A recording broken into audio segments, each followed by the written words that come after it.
Fighting pollution without loading extra costs on industry and staying competitive while promoting things like electromobility and encouraging multiple technologies to fill the gap left behind fossil fuels are major European challenges. Transitioning to a carbon-free economy will also need secured resources via trade deals, which Europe will be competing against others to secure.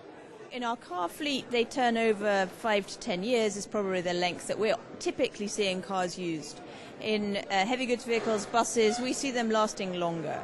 So the question is, how quickly do you replace things? And I think we'll see replacement starting very actively in the early 2020s in all fleets. Replacing Europe's pool of internal combustion vehicles will take time, and careful thought will be needed if new technologies are not to end up being as costly and polluting as the old ones. We think there is going to be a challenge with these batteries. There's no such thing as a zero emissions car. You know, we're producing emissions across the whole life cycle.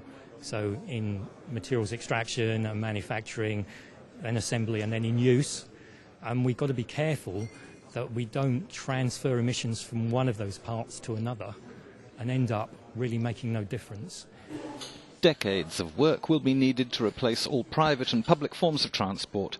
And while moving to private electric cars is already taking place on a small scale, changing fuels for aviation, marine and heavy-duty road transport use is more problematic. There has to be a thought on what is the risk element.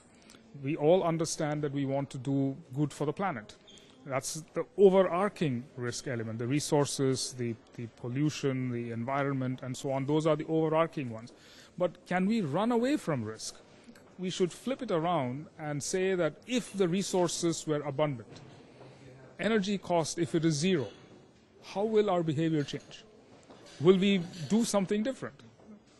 And that's the starting point for innovation in clean tech, in transportation, in the environment.